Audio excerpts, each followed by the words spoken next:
নমস্কার, আপনারা দেখছেন TV9 বাংলা ডিজিটাল। আমি কমলেশ। হ্যাপি নিউ ইয়ার সবাইকে, নতুন বছরের শুভেচ্ছা। হ্যাপি কতটা থাকতে পারবেন, মানে বিশেষ করে যারা শীতপ্রেমী, যারা এই শীতকালে একটু ভালো শীতের অপেক্ষায় বসে থাকেন, এই তো 1-1.5 মাস, তারা কতটা হ্যাপি থাকতে পারবেন এটা নিয়ে কিন্তু যথেষ্ট সন্দেহ রয়েছে। এটা ঠিক যে পূর্বাভাস একেবারে অক্ষরে অক্ষরে মিলেছে।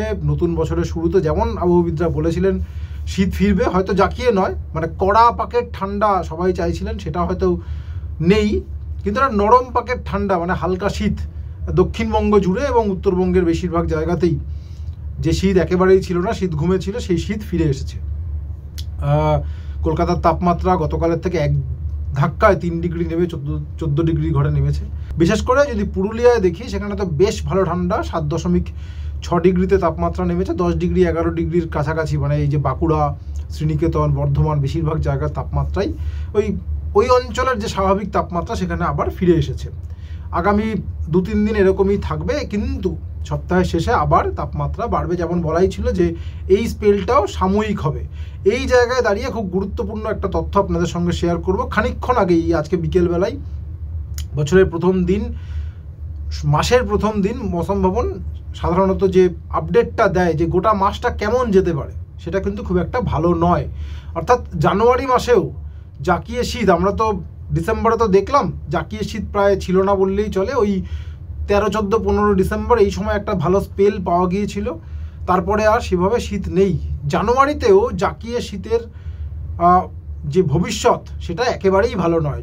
জানুয়ারিতেও জব্দ হবে জাকিয়ে শীত, কারণ অনেকগুলো প্রতিকূল পরিস্থিতি রয়েছে, সেগুলো আরও ডিটেলে আমরা আরও কদিন পরে বুঝতে পারবো। তার একটা বড় কারণ তো নিশ্চয়ই পশ্চিমী ঝঞ্ঝা। এত পশ্চিমী ঝঞ্ঝা আসছে, এই যে ধরুন আগামী 4-5 দিনের মধ্যে উত্তর ভারতে আবার 3 থেকে 5 ডিগ্রি তাপমাত্রা বাড়বে, দিল্লিতে আবার বৃষ্টি হবে, ফলে উত্তরে হাওয়ার টান পড়তে শুরু করবে, এবং সেটা আমরা ওই শনিবার রোববার থেকে টের পেতে শুরু করবো। যে তাপমাত্রাটা কলকাতায় আজকে 14 ডিগ্রিতে নেমেছে, সেটা আবার ওই 16-17 ডিগ্রিতে পৌঁছে যাবে। এই জানুয়ারি মাসে দেখা যাচ্ছে যে জাকিয়ে শীত বলতে আমরা যেটা বুঝি, ধরা যাক কলকাতায় জাকিয়ে শীত কখন বলবো, মোটামুটি 11 ডিগ্রি 12 ডিগ্রিতে তাপমাত্রা নামবে, সেই সম্ভাবনা খুব কম। জেলার তাপমাত্রা ওই পুরুলিয়াতে যেমন একবার 6 ডিগ্রির আশপাশে নামলো, বা শ্রীনিকেতনের তাপমাত্রা 6 ডিগ্রি 7 ডিগ্রিতে নামবে, বাঁকুড়ার তাপমাত্রা 7 ডিগ্রি 8 ডিগ্রিতে নামবে। এই যে জাকিয়ে শীত যাকে বলা হয়, সেই ধরনের সম্ভাবনা জানুয়ারিতেও খুব একটা দেখা যাচ্ছে না।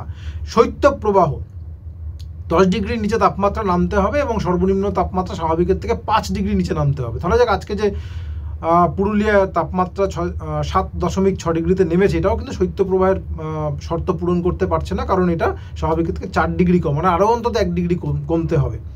মানে শৈত্যপ্রবাহের পরিস্থিতি জানুয়ারি মাসেও খুব একটা দেখা যাচ্ছে না। ওই ডিসেম্বরে মাঝামাঝি একটা স্পেল 1-2 দিনের জন্য কিছু কিছু জায়গায় শৈত্যপ্রবাহ হয়েছিল, তারপরে গত 15 দিনে তার দেখা নেই, এবং আগামী 1 মাসে, মানে জানুয়ারি মাসেও সেরকম খুব একটা সম্ভাবনা আবহাওয়াবিদরা দেখতে পাচ্ছেন না। এর সবথেকে বড় কারণ, জানুয়ারিতেও দক্ষিণবঙ্গে অতিবৃষ্টির পূর্বাভাস রয়েছে। অর্থাৎ অতিবৃষ্টি মানে একদম ভেসে যাবে এরকম বৃষ্টি নয়, অতিবৃষ্টি মানে যা বৃষ্টি জানুয়ারিতে হয় তার থেকে বেশি বৃষ্টি হতে পারে। অর্থাৎ আবহাওয়া ভেজা ভেজা আর্দ্র আবহাওয়া থাকতে পারে। আর আর্দ্র আবহাওয়া থাকলে কি হয়, আমরা তো ডিসেম্বরের শেষে দেখেছি, যখন নিম্নচাপের প্রভাবে বৃষ্টি হয়েছে, তখন শীতের জন্য যে আবহাওয়া দরকার হয়, অর্থাৎ শুকনো আবহাওয়া, যেটা এখন গতকাল বা আজকে রয়েছে, এই ধরনের শুকনো আবহাওয়া থাকলে কনকনে ঠান্ডা বাতাস বইতে সুবিধা হয়। আকাশ পরিষ্কার থাকলে রাত্রেবেলা এই যে তাপটা দিনের বেলা ঢুকছে, সেটা দ্রুত রাত্রেবেলা বেরিয়ে যেতে পারে আমাদের আশপাশ থেকে, পরিমণ্ডল থেকে, ফলে ঝুপ করে তাপমাত্রা নামার সুযোগ হয়। এই যে পরিস্থিতিটা ধরা যাক আজকে এই মুহূর্তেও রয়েছে, সেইটা খুব অনুকূল থাকার সম্ভাবনা কম।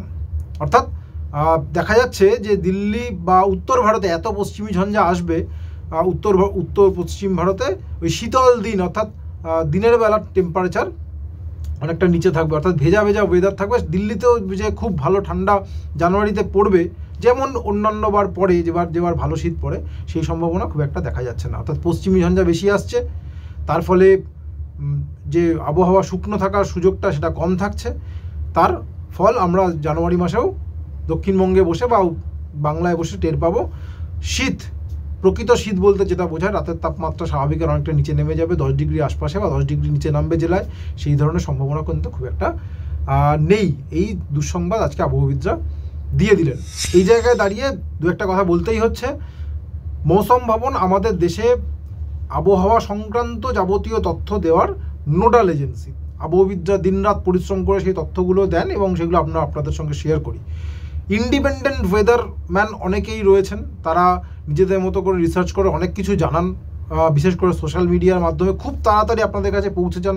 সেই তথ্যগুলো খুব আকর্ষণীয় মনে হতে পারে, কিন্তু দেখুন এবছর অনেক ঠান্ডা পড়বে এরকম অনেক খবর বাজারে ছড়িয়ে পড়েছিল, সেগুলো কতটা বিজ্ঞান ভিত্তিক ছিল সেটা আপনারা নিজেরাই টের পাচ্ছেন। মৌসুম ভবন কিন্তু শীতের শুরুতে নভেম্বরের শেষে জানিয়ে দিয়েছিল যে এই বছরের ঠান্ডা খুব একটা ভালো হবে না, মানে ঠান্ডার পরিস্থিতি পাহাড়ে হয়তো জাঁকিয়ে শীত পড়তে পারে, কিন্তু সমতলে ঠান্ডা খুব জাঁকিয়ে পড়বে না, তাপমাত্রা স্বাভাবিকের ওপরে থাকতে পারে। এবং এখনও পর্যন্ত আমরা যদি দেখি ডিসেম্বর মাস সেই পূর্বাভাস অক্ষরে অক্ষরে মিলেছে, এবং জানুয়ারিতে তারা একই পূর্বাভাস দিলেন যে শীত অর্থাৎ রাতের তাপমাত্রা অনেকটা নামবে, এরকম আশা নেই। উত্তর পশ্চিম ভারতেও নেই, আমাদের দক্ষিণবঙ্গ গোটা বাংলাতেই সেরকম দেখা যাচ্ছে না। আপাতত এটুকুই। সঙ্গে থাকার জন্য অনেক ধন্যবাদ।